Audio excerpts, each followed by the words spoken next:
The wedding bells of Hollow Creek rang like silver promises, echoing across the dusty hills.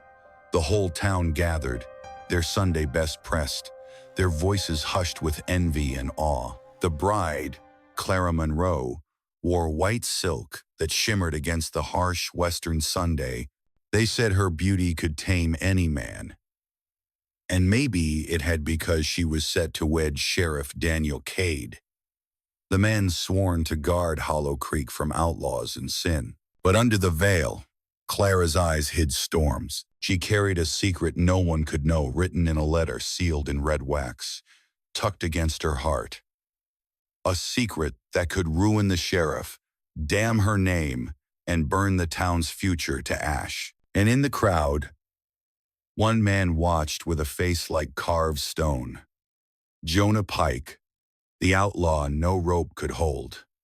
His gaze met Clara's for a single, stolen heartbeat.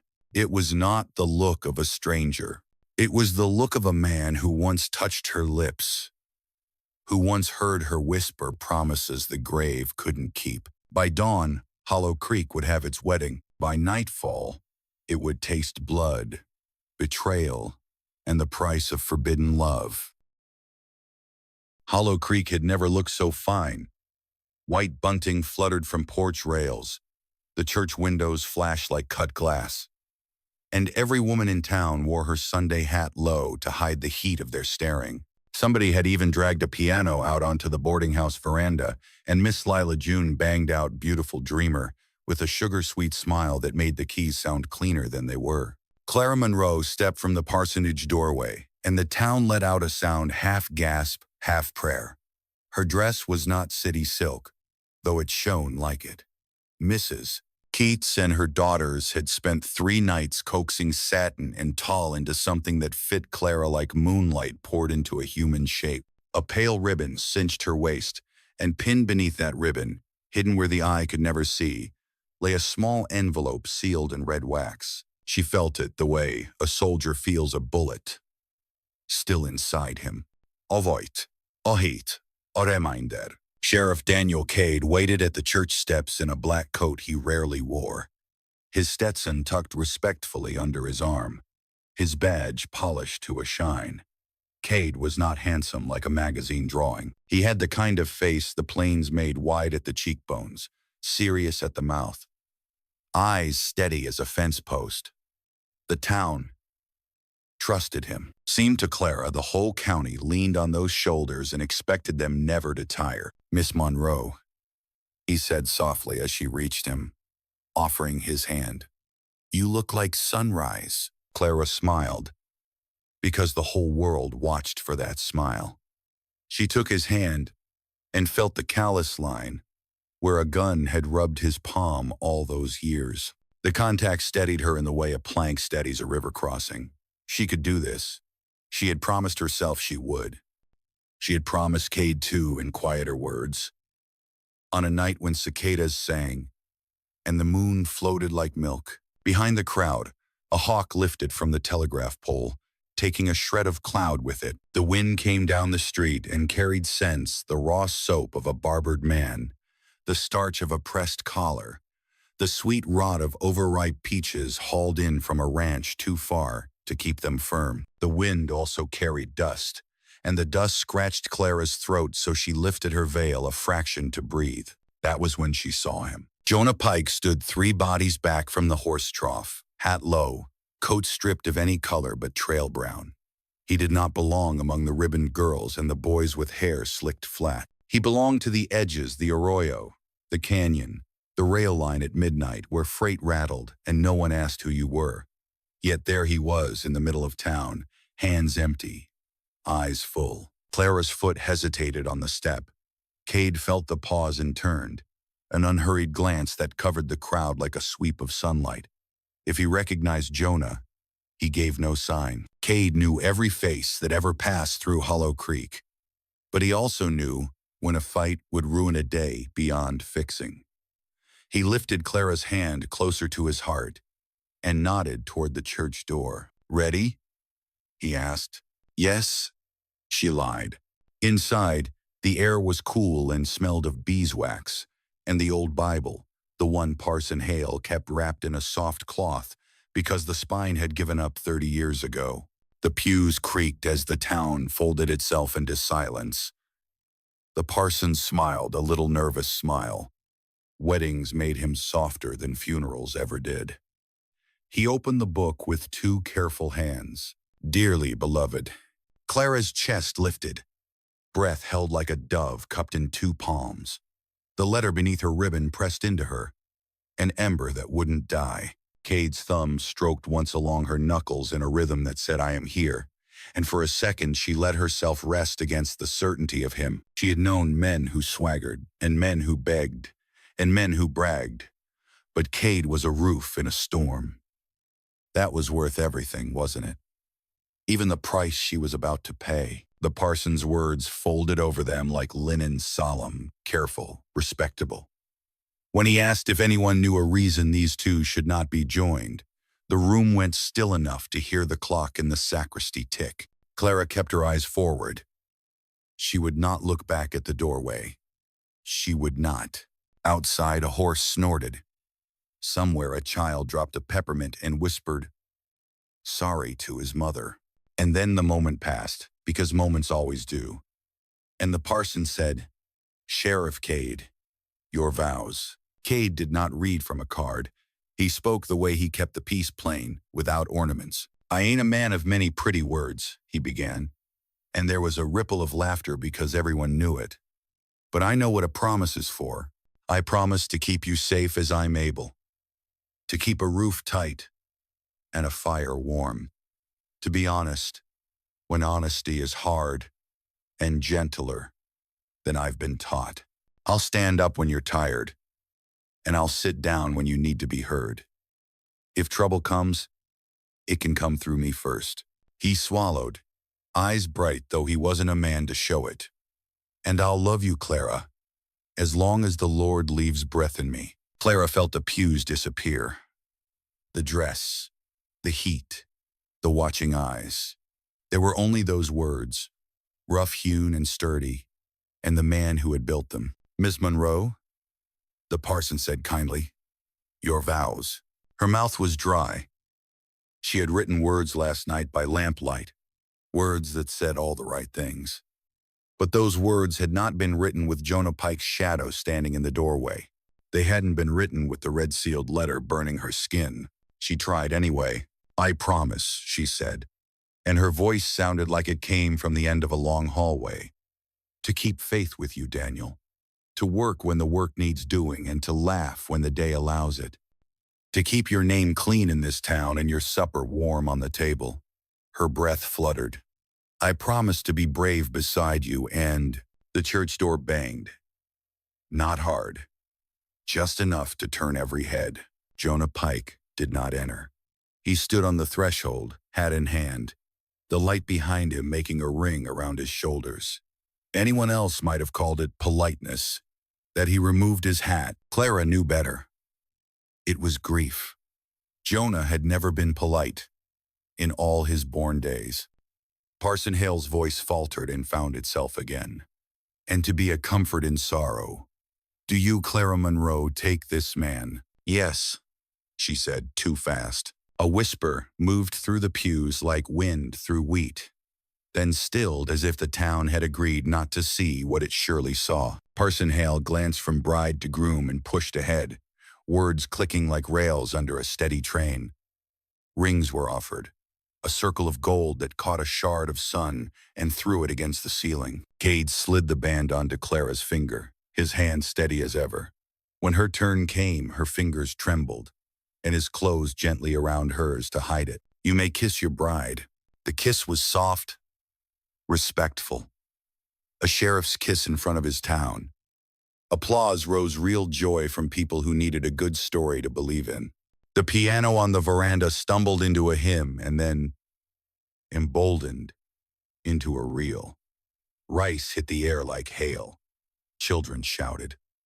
The town poured back into daylight as though a dam had broken. Clara stood on the church steps while women fussed her veil straight and men clapped Cade on the back. She felt the ring like a weight she might grow strong enough to carry. She did not look toward the horse trough. She did not have to. She knew when Jonah turned away because the air changed. Cool, where it had been warm. Lonely, where it had been expectant. Cade leaned close. "You all right, Mrs. Cade?" Mrs. Cade. The name landed in her like a thrown stone and settled somewhere deep. She lifted her chin and let the smile the town required lift with it. "I am," she said. Truly. A wagon rattled up, draped with flowers that looked finer from a distance. Somebody hoisted a sign painted in crooked letters, "A long life to the Cades." The first bottle popped. Laughter spilled. Cade offered his arm and Clara took it, and they walked down the steps into a future that had already begun to crack under the weight of a sealed red letter and a man who would not stay buried in yesterday. Behind them, the church door drifted shut. The latch caught with a small final sound that felt, to Clara, like fate deciding it could wait no longer. The celebration spilled out onto Main Street the way a flood pours through a canyon, unstoppable, messy, full of noise. Fiddlers struck up on the boarding house porch, children darted under boots with handfuls of candy, and someone rolled a barrel of beer straight into the dust as though it were gold. Clara Cade Missis. Cade now, the sound of it still foreign, smiled and nodded and let her hand be squeezed raw by townsfolk who meant every well-wishing word. But every time her laugh rose too high, she felt the press of the envelope under her ribbon. That scrap of wax-sealed paper was heavier than Cade's new ring. Heavier than his vows. Heavier than the whole town's belief in their future. She could hear it in her own chest. A beat out of rhythm. A drum, announcing doom. Cade never left her side. His hand rested at the small of her back as he steered her from one group to the next. Shopkeepers, ranch hands, schoolchildren. He wore pride plain as daylight. To him, this wedding was not just union. It was proof the world could be tamed. One outlaw hanged, one marriage vowed, one town kept safe. Cade carried that belief the way he carried his badge. Openly, honestly, as though it could never be tarnished. Clara wanted to believe it too. Lord, how she wanted. Mrs. Cade. Miss Lila June squealed, tugging at her sleeve.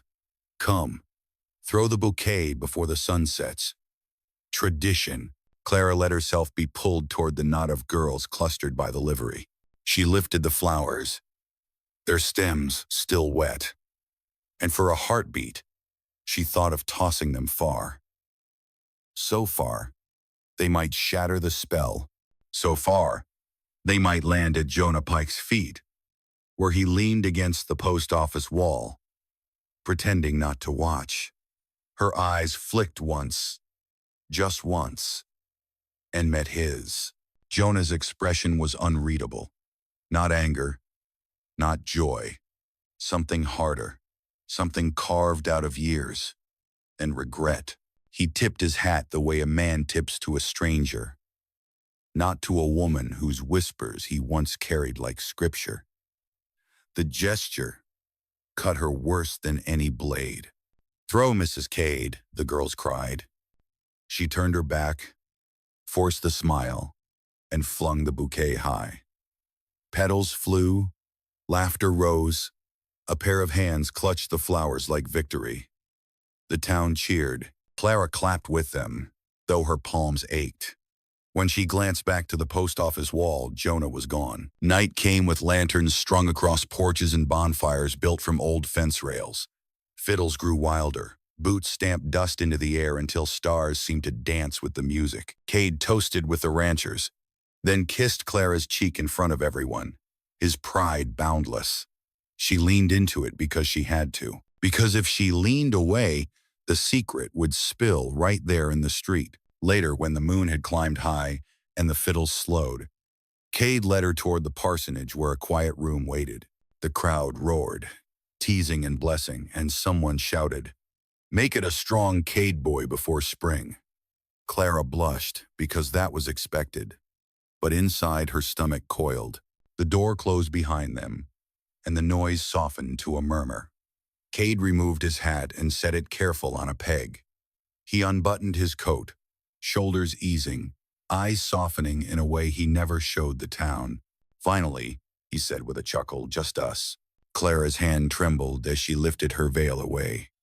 She wanted to tell him then, to confess, to lay the letter between them and beg for forgiveness before the night went further. But Cade touched her cheek, gentle as a man handling glass, and the words caught.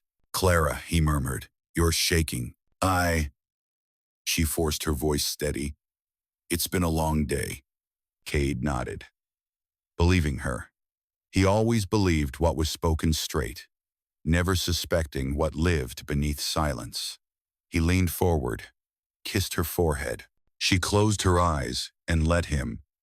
Because she loved him, Lord. She did, but love was not enough to erase what had come before. When Cade drifted to the wash basin, Clara turned to the mirror. Her reflection stared back pale, eyes too wide, lips pressed bloodless. She lifted the ribbon at her waist and slipped the envelope free. The red wax gleamed even in dim lamplight, stamped with a mark she prayed Cade would never see. The letter was not long. She knew every word by heart. Jonah's handwriting had always been sharp, the kind that cut if you touched it. Inside were truths Cade could never forgive, proof of nights stolen, of promises whispered, of a bond that predated vows spoken this day. Proof, too, of something darker. Jonah's claim that Cade himself had once drawn blood, not in justice, but in vengeance. That Cade's badge hid a shadow. Clara pressed the envelope to her chest. She should burn it. She should. But every time she tried, her hands froze. Because part of her wanted the truth out. Part of her believed a life built on lies would collapse anyway, and better to let it fall now than later. Outside, the fiddles struck up again. Cade hummed along without knowing, his voice low and content. Clara closed her eyes, tears threatening. Between her heart and her hands lay two men, two lives, and a choice that would break something no matter which way she turned. And somewhere in the dark street beyond, Jonah Pike waited. Not gone at all, just patient, just dangerous, just close enough to change everything. The night in Hollow Creek wore a mask of joy, but beneath it ran undercurrents only Clara could feel. Lanterns glowed like stars strung low, laughter clattered off wooden walls, and fiddles rasped through reels that said boots stamping. Yet to Clara, every sound seemed distant, like echoes from a canyon she stood apart from. Cade mingled with the townsfolk, his hand never far from his revolver, though his face showed nothing but warmth. He was a man who lived by vigilance.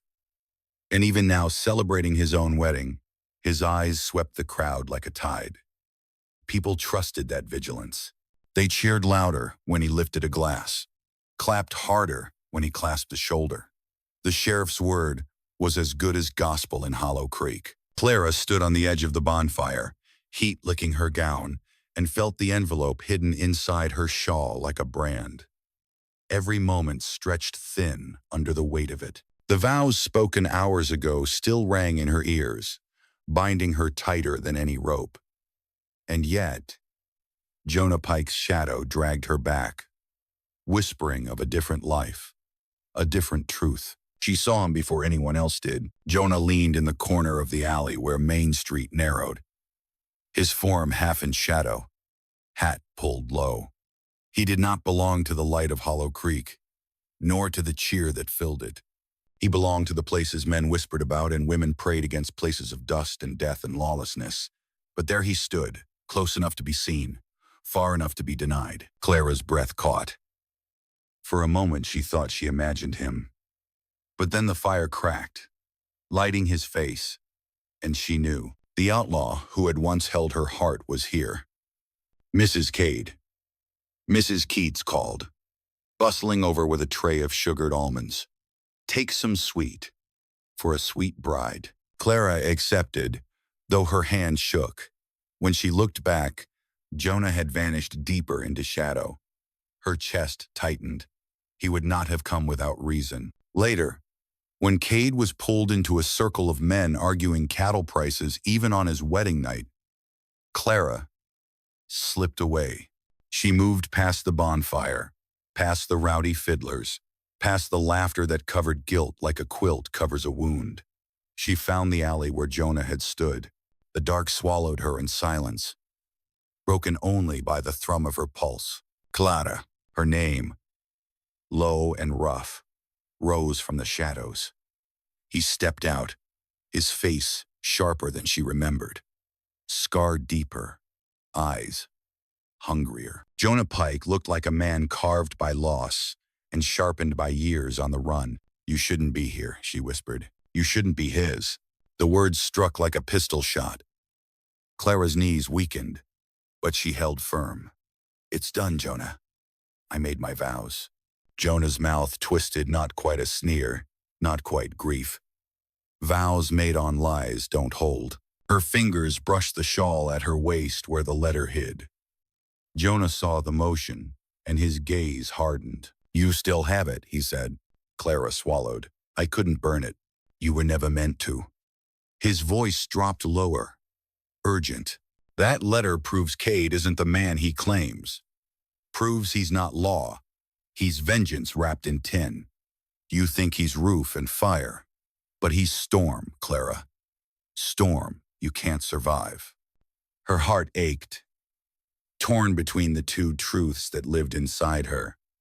Cade's steady love, Jonah's dangerous honesty. "You came here tonight," she whispered. "To ruin me?" Jonah shook his head slowly. "I came here to save you. Before he finds out what you hide. Before this town crowns a man they don't really know." The alley seemed to press tighter around them. Shadows thickening. Somewhere far off, a fiddle screeched. Laughter broke. But here, it was only them. Jonah stepped closer, close enough for her to smell the trail dust on his coat, the leather worn thin, the danger clinging like smoke. His eyes softened only for her. "You were mine once, Clara. And I'll not let him bury that with a ring." Clara's throat closed. She wanted to deny it, to push him back into the shadows, but her silence betrayed her. Footsteps echoed at the alley mouth. Clara flinched, jerking away. Cade's voice carried, calm but near. "Clara, you strayed?" Jonah melted backward, swallowed whole by the dark. In the moment it took Cade's tall form to appear at the alley's end, Jonah was gone, leaving only his voice clinging to her ears. "You can't keep both, Clara. The West will force your hand." Cade reached her, expression unreadable in the half-light. "Thought I lost you." He offered his arm. She took it, fingers trembling. As they walked back into the bonfire glow, Clara felt the weight of two men pulling her soul in opposite directions. And hidden in her shawl, the letter pulsed like a living thing, waiting for the moment it would demand its price. The morning after the wedding broke with a bruised sky. Clouds hunched low over Hollow Creek, and the air smelled of rain, though none fell yet. Clara sat at the vanity in Cade's house, the house that was now hers, the mirror that showed her face as Mrs. Cade. She stared at her reflection, pale and sleepless, shawl folded tight across her lap. Inside its lining, the letter burned like an ember. Cade had risen early, kissed her brow with a tenderness that cut deeper than any cruelty could, and gone to meet deputies for the day's rounds.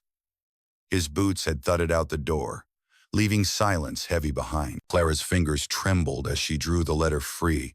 Its paper had yellowed, creased from years of folding and refolding. The ink Jonah's jagged hand spilled truths she had wished were lies, words about Cade's past, about a killing in Abilene. That was no lawman's duty, but vengeance gone unchecked. Her lips moved as she whispered the lines, though her voice broke on them. She had told herself a dozen times it didn't matter anymore, that Cade had changed, that a man could build new foundations even on blood. But the words would not fade, no matter how many nights she hid them. A knock shattered her reverie. She shoved the letter back into the shawl, heart pounding. "Come in," she called. Voice strained, Mrs. Keats bustled in with a basket of bread. "For the new bride," she said cheerfully. But her eyes were sharp. They always were. "You look pale, Clara. No joy after the vows?" Clara forced a smile. "Just the morning." Mrs. Keats set down the basket and leaned closer, lowering her voice. "Strange men seen in town last night. One said he saw Jonah Pike." Clara's blood froze. The older woman studied her face. "I thought you'd left that behind." Clara pressed her palms together, nails biting skin. "So did I." Mrs. Keats gave no answer, only sighed and left with the sound of skirts swishing like whispers. When the door closed, Clara sagged forward. Her secret was already seeping out, like water through cracked clay. That evening, Cade returned. Dust on his coat, revolver at his side. He kissed her cheek, asked after her day. His eyes, always steady, lingered a fraction too long on her shawl draped over the chair. "Cold?" he asked. Clara's breath hitched. "A little." He touched the fabric, thumb brushing close to where the letter was hidden. For a heartbeat, she thought he felt it. But then, he only smiled faintly and hung the shawl on its peg. Dinner passed in silence, broken by forced laughter. Clara barely tasted the stew. Every clink of Cade's spoon was a hammer striking her nerves. When Cade stepped outside to speak with a deputy, Clara moved quickly. She slipped the letter into the hollow beneath the floorboard near the bed. She told herself it was safer there, out of sight, away from Cade's eyes, or Jonah's. But that night, she dreamed of fire consuming the house, floorboards cracking, and the letter rising through the smoke like a ghost, shouting Cade's sins to the whole town. The next day, rumors spread faster than prairie wind.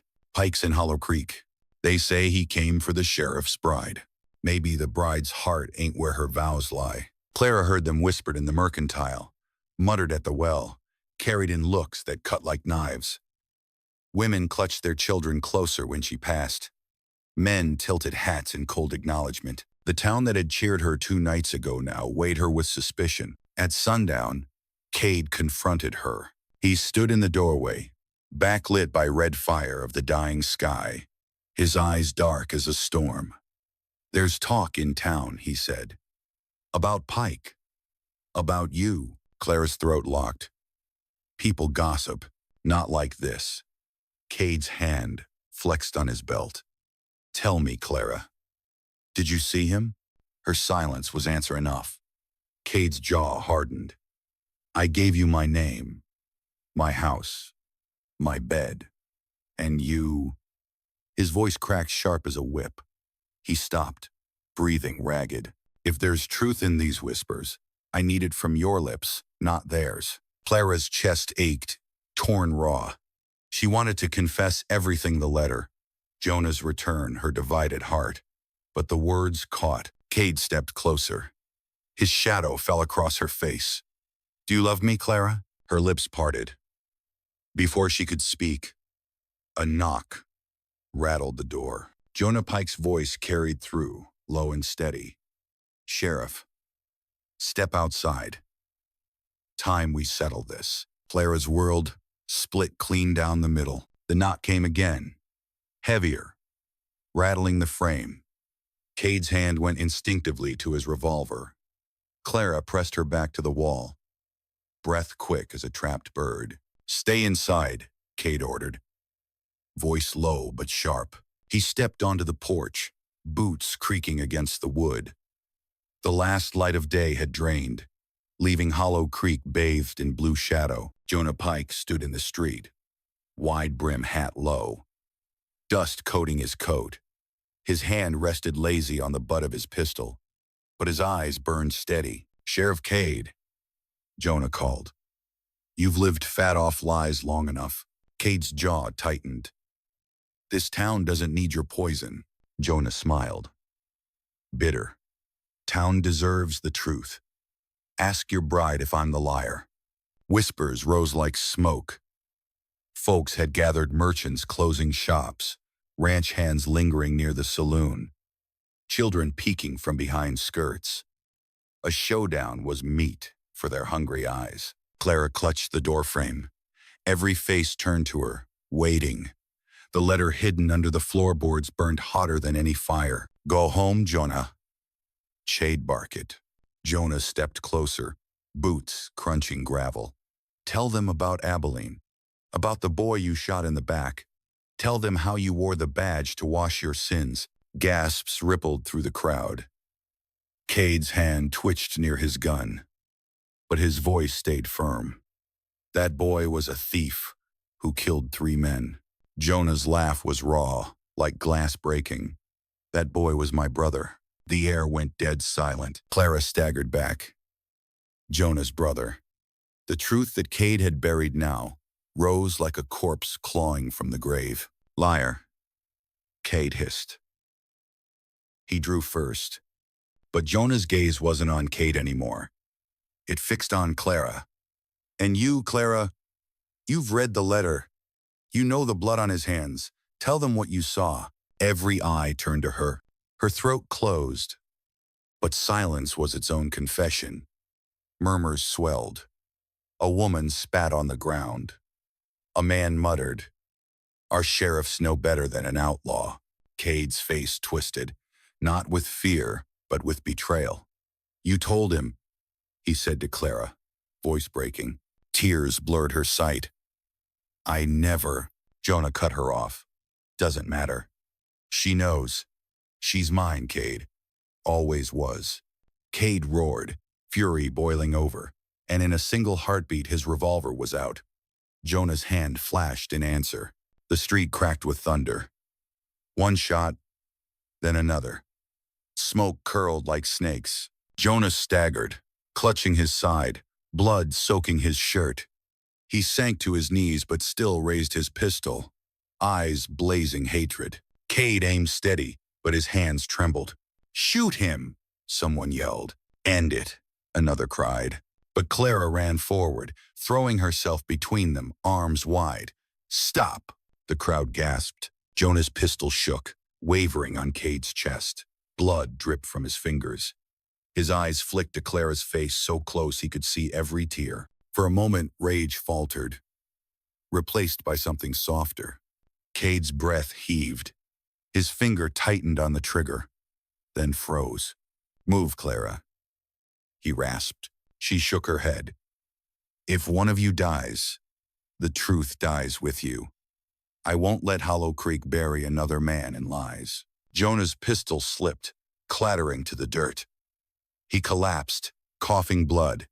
Cade lunged forward, catching him by the collar, lowering him to the ground. The crowd pressed closer, eyes hungry for justice. Jonah's lips moved, faint as wind. He murdered, but his strength broke. His head fell back, breath gone. The silence that followed was heavier than gunfire. Clara knelt, sobbing, her hands stained red. Cade stood over them both, revolver still in hand, but the look in his eyes wasn't victory.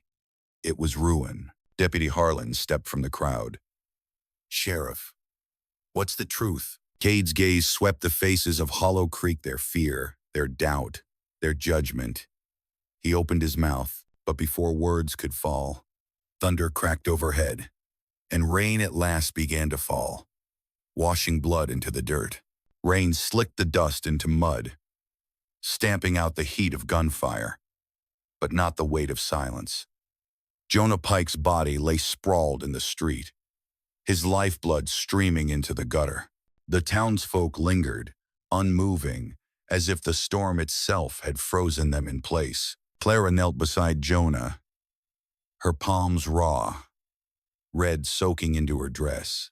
She couldn't look at Cade. Not yet. The man she thought she knew, the man she'd sworn vows to, stood a step away, revolver still heavy in his grip. Sheriff, Deputy Harlan's voice cracked the stillness. The town deserves an answer. Cade's chest rose, heaving, rain sliding down his face like tears he refused to shed.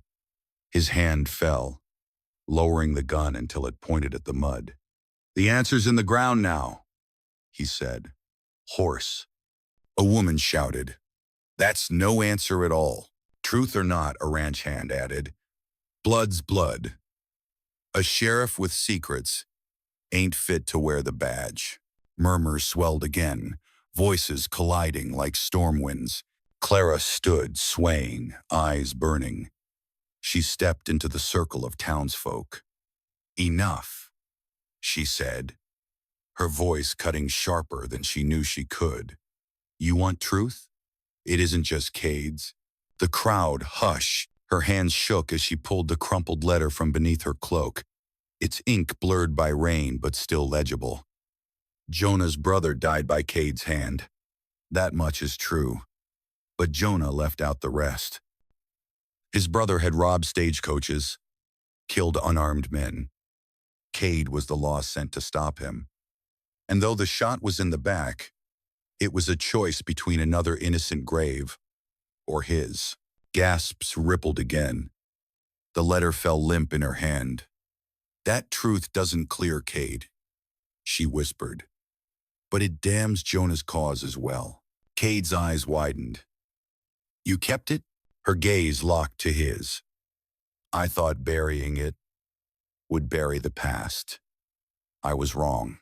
Deputy Harlan bent, picked up the fallen pistol from Jonah's hand. He looked from Cade to Clara, then to the restless townsfolk. "The law ain't clean," he said quietly. "Never has been. But Hollow Creek needs a sheriff, and we've got two choices. Hang Cade for secrets, or keep him for the blood he's already spilled in our name." The words hit like a hammer. Folks shifted, uneasy. Some nodded, others spat, but no one spoke louder than the rain. Clara turned to the faces, her voice trembling but firm. "You decide. But know this, the West was built on blood and lies. Cade's just one man in a land full of both." The silence that followed was a verdict, all its own. No gallows were built that night. No badge was stripped. Cade kept his star, but Hollow Creek would never look at him the same. When the crowd dispersed, leaving only mud and echoes, Clara lingered in the doorway of their home. Cade stepped toward her, but she raised a hand. "I stood by you today," she said. "But standing isn't the same as believing." His throat tightened. "Clara, don't." Her eyes glistened, hard as flint. "If you want me to believe, then prove there's still a man beneath that badge. Prove it without lies, without killing, or I'll leave this town with nothing but my name." The storm broke fully then, wind lashing, rain pounding the earth. Cade stood in the downpour, shoulders heavy, as Clara disappeared into the house. Above Hollow Creek, lightning split the sky. Below, in the mud of Main Street, two truths bled into one. The West belonged to men who killed for law, and to women who carried the weight of their sins. And as the storm raged, Cade realized the deadliest secret of all was not the one Jonah carried to his grave. It was whether Clara's love could survive the truth, or whether she would bury him alive in silence. Thank you for listening to Western Romance Stories. If you enjoyed this tale of love and danger in the Wild West, give the video a like. Leave your thoughts in the comments. And don't forget to subscribe for more untamed stories. Until next time, may your odds hold and your heart stay brave.